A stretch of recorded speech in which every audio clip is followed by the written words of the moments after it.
guys, welcome back to another episode of Oh Shoot. I'm your host, Cassidy Lynne, and we're back with another Summer Monday. You know, like the lip gloss Summer Fridays, but Summer Mondays. I'm so glad that you guys are here. I hope you're enjoying your Monday. And you know what? A lot of you guys tell me that you listen to the podcast like while you're editing and working. So if that's you, you got this. Keep on trucking along. I'll be here to yap your ear off and to chat about some business things. So today, we are chatting about we're chatting about business, but we're actually chatting about how to be a person outside of business, which is something that I feel like I have really just taken and made my personality this year. Because the thing is, at the end of the day, we are more than photographers. We're more than just people that take good photos and someone that has the ability to work a camera. You're a creative. You're a human. You have relationships. You have family. You have friends. You exist not just as a photographer, but as a person. So my theme for the episode, I guess, would be having hobbies outside of photography, being a person first before being the photographer. Now, let me kind of explain myself a little bit. Appa, do you want to come here? What I love about recording in my office is Appa, we just keep a little dog bed in here for him, and he'll just be laying there basically the entire time I record, but sometimes he awakens and looks at me and then goes away. Anyway, oh yeah, here he is. So one of the things that I feel like is really hard for us to do as photographers and business owners is to actually turn that off and flip the switch and be a human. So we're going to talk about that. I want to give you guys a few life updates as I do. And actually this is very much related to just this topic in general. But a little while ago, I think it was the week of 4th of July. I just it was Monday or something like that. And I had some stuff to do, but I was I do not want to work this week. And it wasn't just this feeling of laziness. It was truly I felt my body was telling me bro, I don't think you should work this week. And I knew this, I could just tell because there were so many other things that I felt would be more productive for me to do personally rather than work. For example, clean my house. For example, go grocery shopping. For example, what else? Paint. There were areas in my house that needed to be worked on, but I hadn't set aside the time to do so since we moved in a year ago. So that week I was you know what? Most people are the normal person is not working on Thursday anyway, maybe some people even Friday. So I'm you know, if corporations can give people days off and give them breaks, so can I. So what I did was I was all right, we are doing full blown non-work week. I think there was one morning where I edited, which is good because I just needed to edit. But besides that, I went and did so many things that needed to be done. By the end of it, I did it all in 2 days too. So I was able to still work on Wednesday. And by the time I got done, I was I feel my head is so clear. I feel I can really focus on what I need to do now. I don't feel my life is in shambles. I don't feel everything's a mess everywhere. I don't feel there's a million tasks that need to be done. I'm never going to get it done. I feel I actually made improvement on my list. And this is, oh my gosh. Did you guys just hear that? Oh, That was so loud. I'm so sorry. Charlie just turned on his motorcycle, and like apparently having a loud motorcycle is like good or whatever, because it's like sounds bad and whatever, but it's so loud. I'm literally like my window's like kind of near it, and bro, like that was so loud. So sorry. Anyway, what I'm trying to say is I just had like a great week of not really doing anything. And I think as entrepreneurs, as business owners, or even if you don't do it full time, even if you're just a part-time photographer, it's just nice to be able to say, you know what, I'm going to be more productive after I get these personal things done. It's kind of crazy how that works. And it's not like an excuse I think you should make all the time, because there's probably a never ending list of, oh, once I get the laundry done, then I'm going to work. Yeah. Well, if you have 10 loads of laundry, then you're never working. So there's a balance for sure. But for me, it just felt like so needed for me to do that. Yeah. Let's see. What else am I doing? What else is my life update? So one thing about me, and I'm sure you guys can relate to this, but I feel like there's so much pressure for the summer. Like, it's just the fact that it's so nice out all the time. And I just feel like I cannot do everything that I want to do, plus work, plus enjoy, and like actually have like time to like bask in the sun and like soak up the summer. It's literally like July is basically over. Oh, cool. Like July is basically over. That only leaves August. I'm so sad. I actually do have a really fun trip coming up in August to Santa Barbara that I can tell you guys about later. But yeah, it's just, it feels weird. The summer feels weird. It feels like I never have enough time to do anything. I almost like fall and spring, because I feel like there's less going on. I feel like everyone does everything in the summer, and it's like, we need to just chill. Okay. Last thing I need to say, I need to just tell you guys about this. And this might be so boring to someone that like doesn't own a house, but I've been like in my gardening era.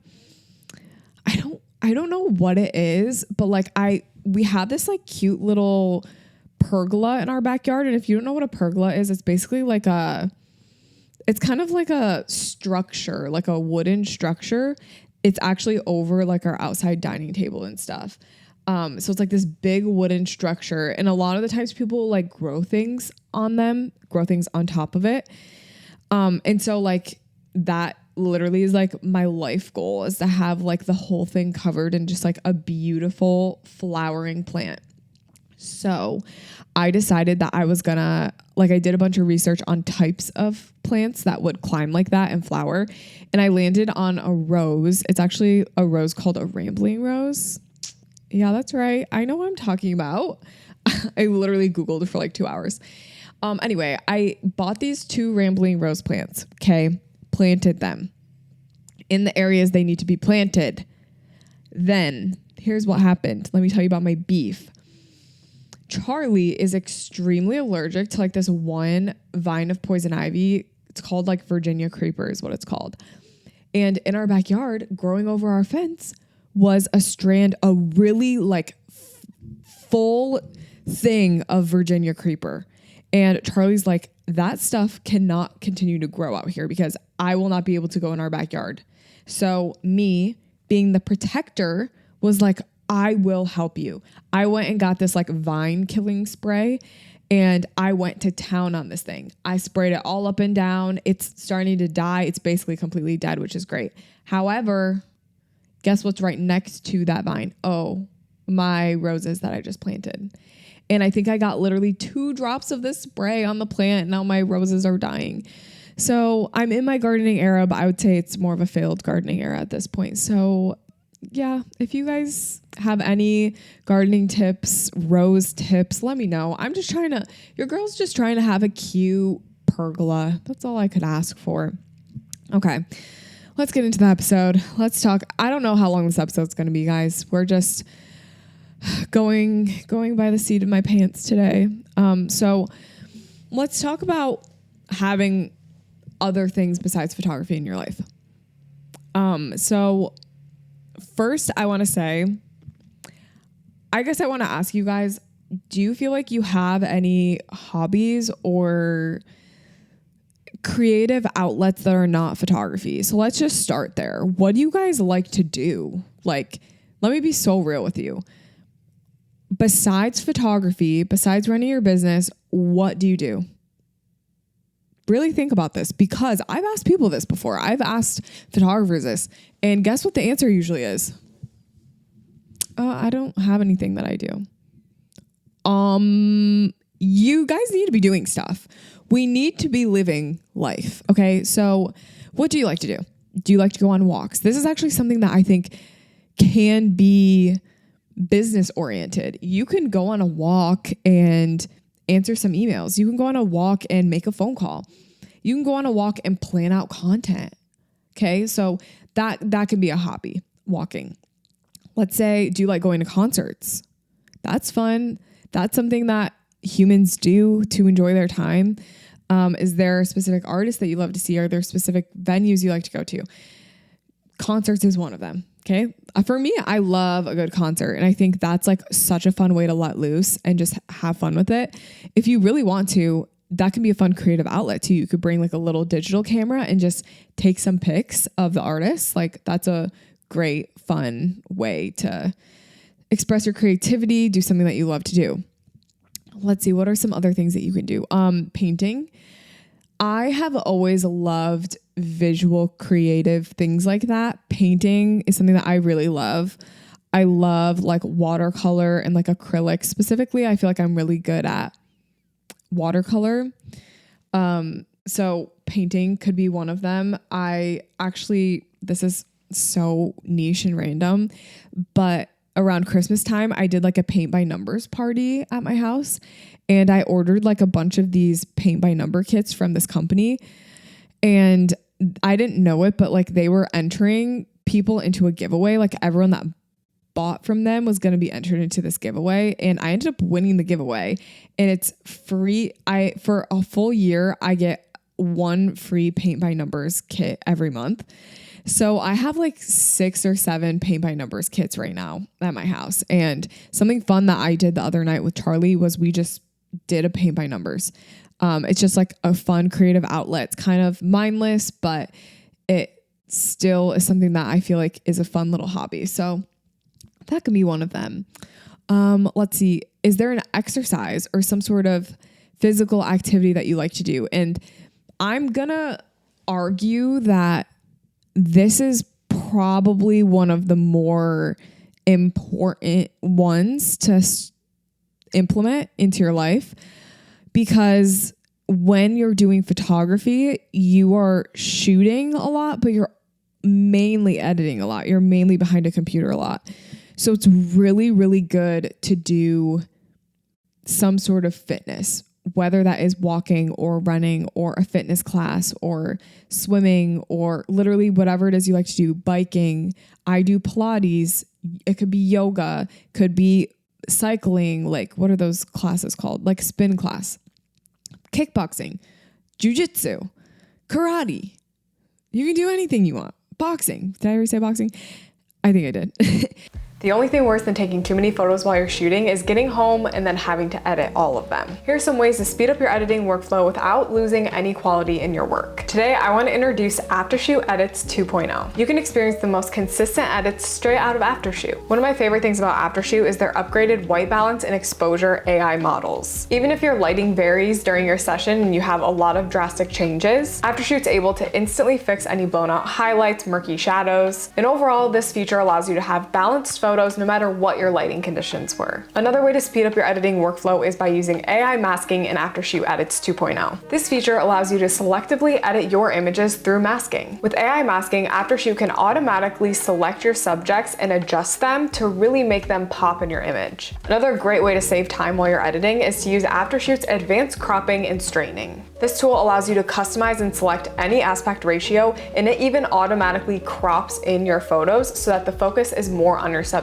It also can automatically straighten your photo, which is gonna save you so much time in the long run. Say goodbye to spending way too much time editing your photos and use Aftershoot Edits 2.0. Aftershoot has an exclusive offer for all Oh Shoot listeners, so go to the link in the description of this episode to find out more. Thank you guys so much for watching, and now back to the show. So I want to encourage you guys to do this because you're stuck behind your computer all day, and it's actually kind of crazy, but it's really helpful for your posture. So this is something that we don't really think about, but when you're behind your computer all day, your posture is being sacrificed, and that's not good, guys. It's really, really not good.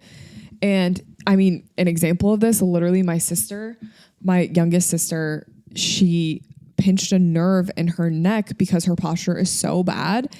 And now she has to go to physical therapy. She's losing feeling in like her shoulder. And the result of the reason that this happened is because of her posture. Like she wasn't having good enough posture that it caused her to pinch the nerve in her neck.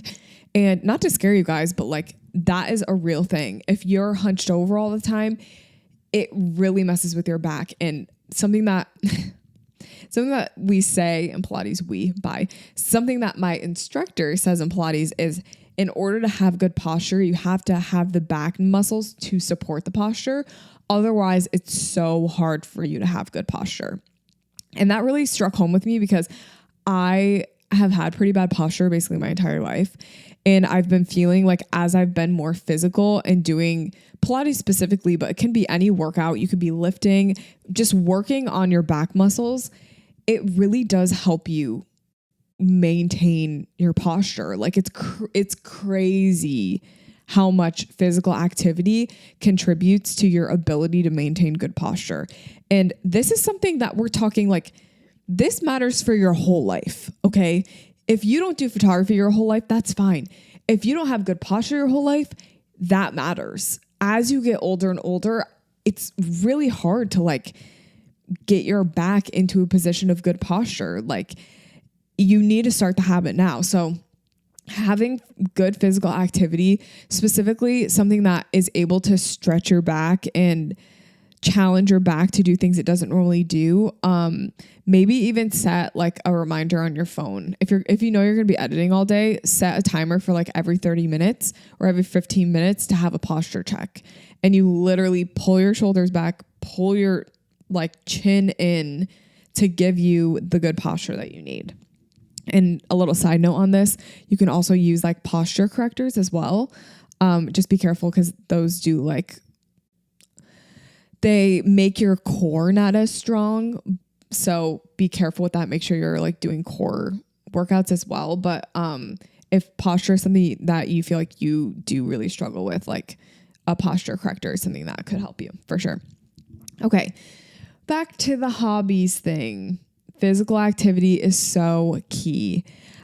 Shooting one wedding a week, being on your feet for 10 hours, in my opinion, is not enough activity. Like you're standing, but you're not like actually trying to like work specific muscles. And I think it's really, really important to just make sure that like you're a well-oiled machine. You know what I mean? Like you're able to do this. So fitness, that's going to be a hobby that I would highly recommend, even if it is just walking. Okay. Walking is a great thing to do as a hobby. Okay.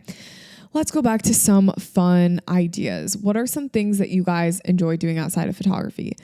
Other things like, are there specific niches maybe that you enjoy? Maybe really enjoy editorial, like fashion work, even though you are a wedding photographer. Maybe you really like birth photography, even though you mainly do seniors.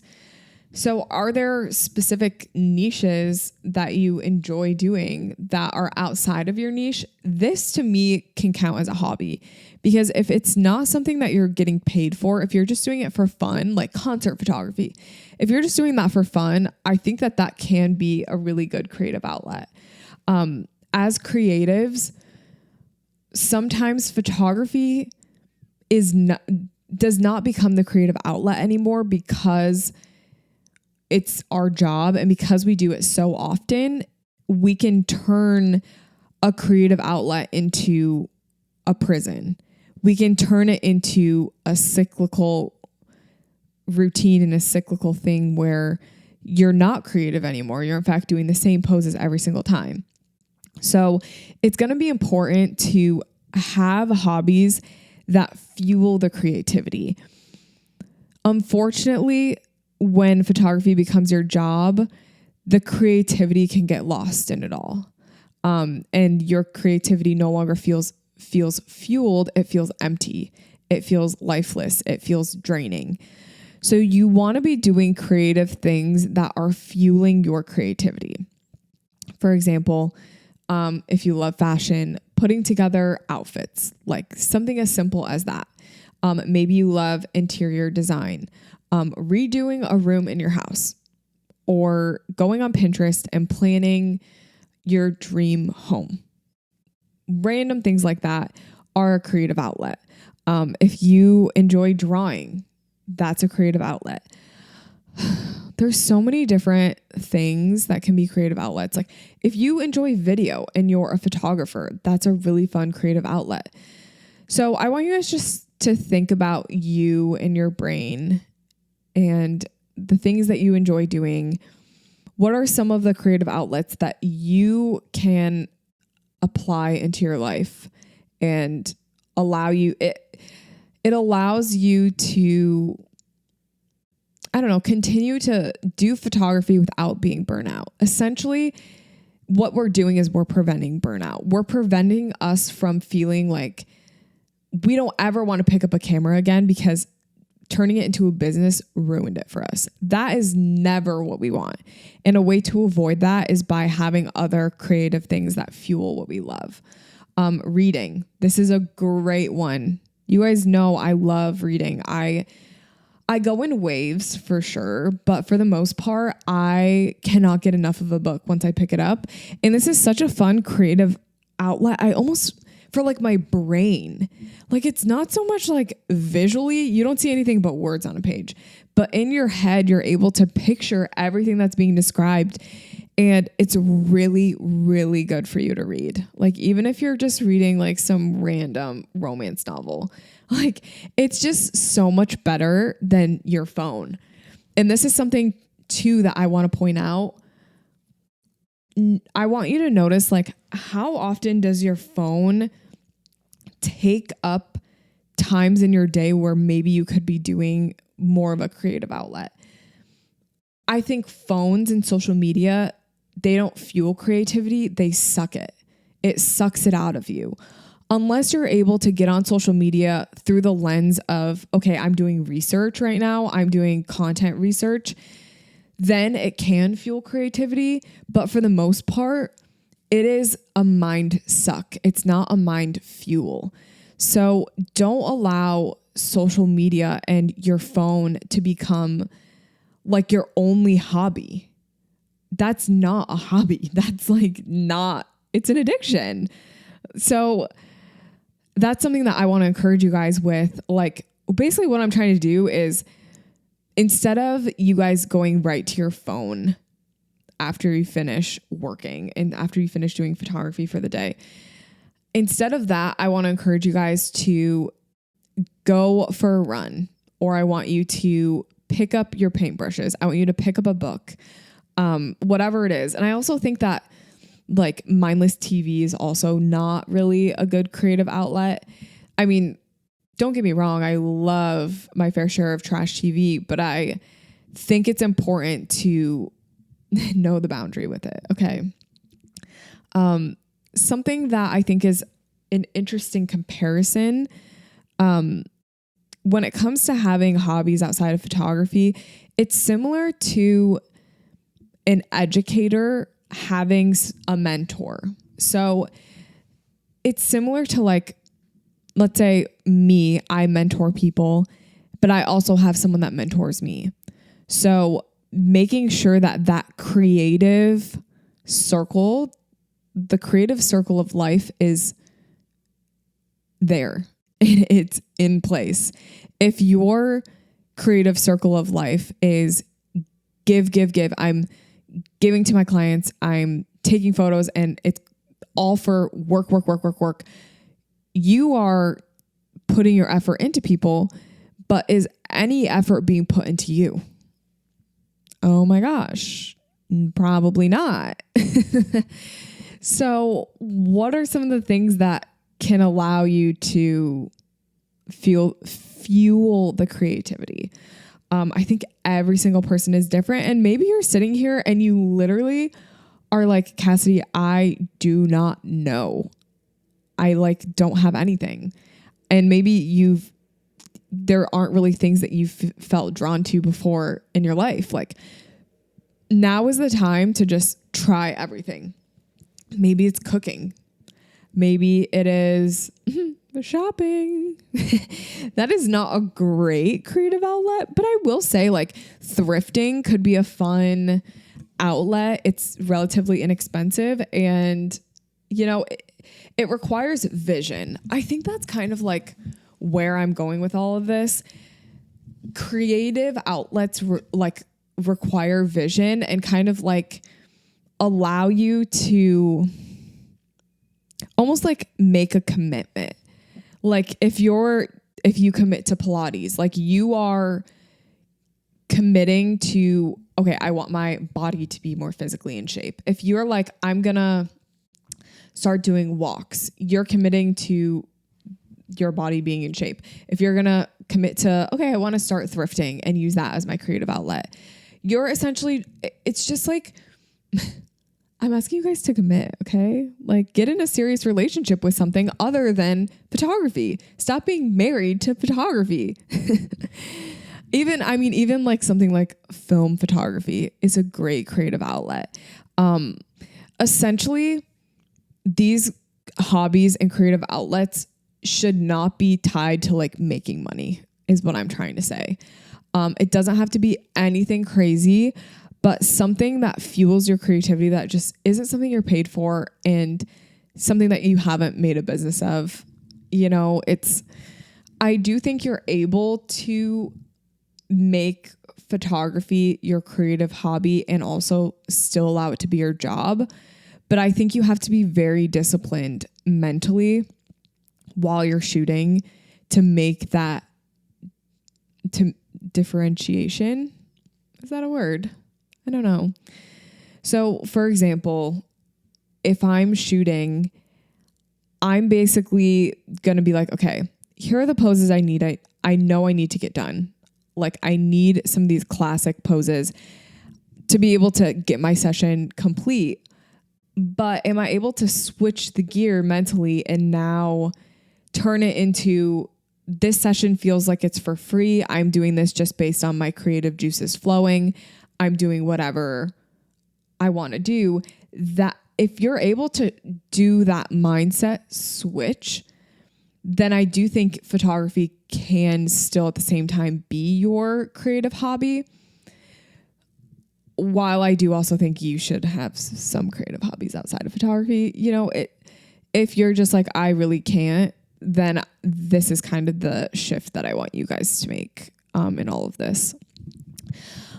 I don't know if you guys have ever heard this story, so I'm going to tell it to you, but I have always loved being an entrepreneur.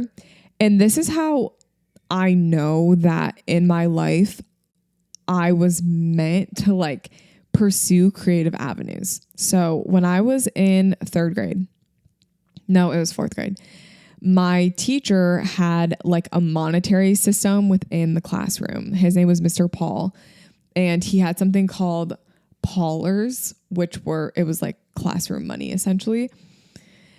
And you could win this money from doing little games. You would win a game. Maybe you won the class chess tournament. Maybe you answered a trivia question correctly, whatever it was. There were certain times that you would get paid in Paulers. Well, I decided that I wanted to be the richest in the classroom. So I went to the store with my mom and I used my own money and I bought a bunch of candy bars. Not only that, underneath the candy bars, I taped these little pieces of paper, and you would open them up. And if you had like a gold star on the piece of paper, you would win another candy bar. And I think I only did like 3 gold stars out of like 20 candy bars or something like that. But this was my first entrepreneur experience. And I was so young, but it did so well, guys. I sold out of my candy every single day. I would sell out. And I was making the money, and I was able to go to the shop at the end of the year, and I got tons of cool stuff, whatever.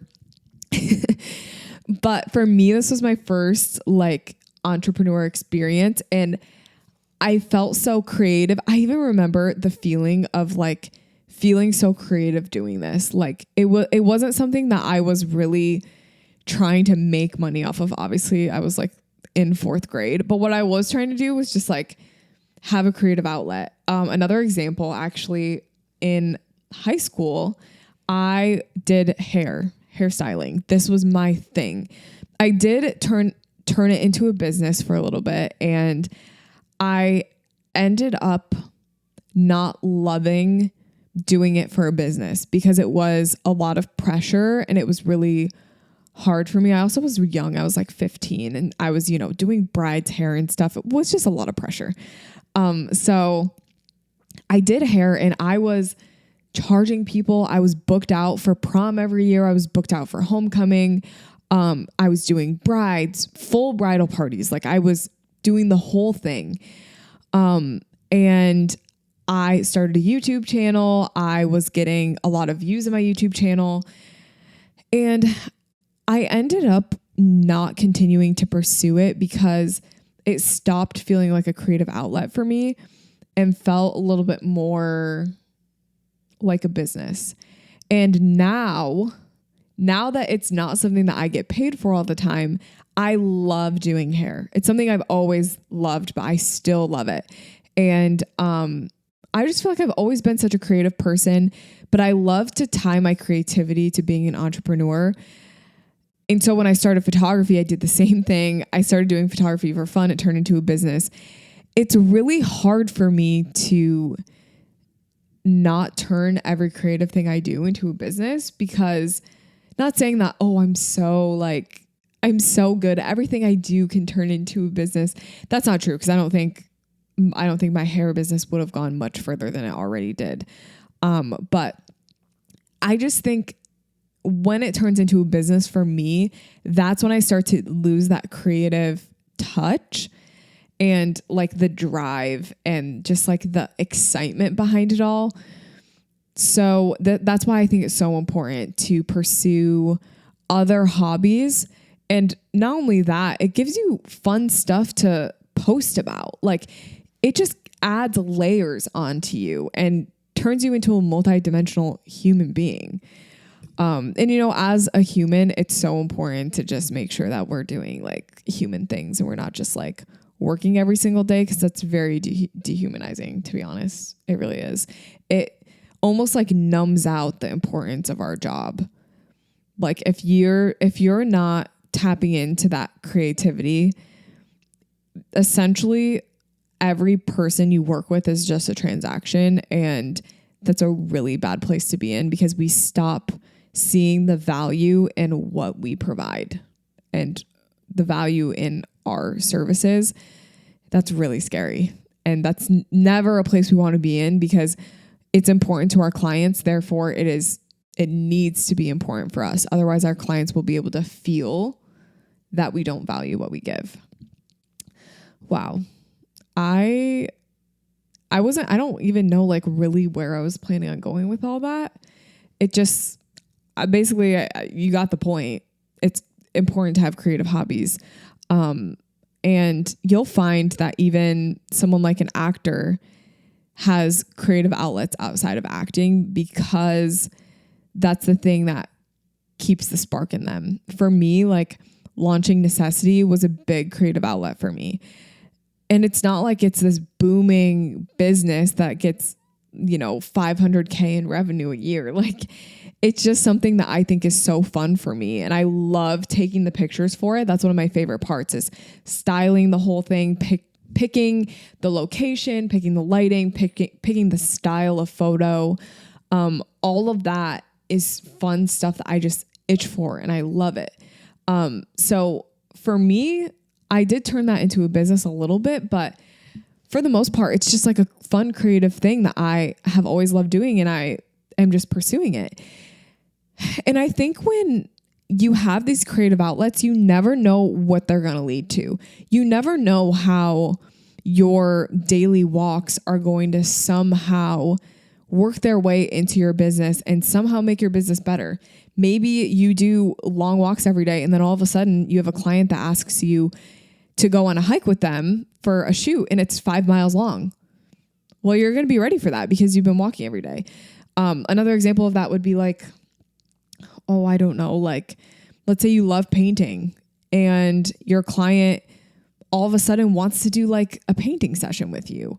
And like they want to incorporate paint into their session just because that's what they love too. So you're able to connect with them on that. Like, you just never know where these creative outlets are going to lead to and how maybe you're going to be able to tie it into your business. Maybe you love painting so much that you reach out to like a paint company and they do a partnership with you and you're able to photograph their paints or something like that. You just never know. So yeah, this is your sign. Pursue something creative. Don't let the busy season swamp you down with task after task after task, because you're going to lose the spark and ultimately it is going to lead to burnout. So make sure you have these fun little creative hobbies implemented into your life so that you can be your happiest and healthy self. Okay, guys, a little bit of a shorter episode today. You don't need to keep hearing me rant today. You got to go get your work done, get things done. I will see you guys next week for another episode. Have an amazing rest of your day.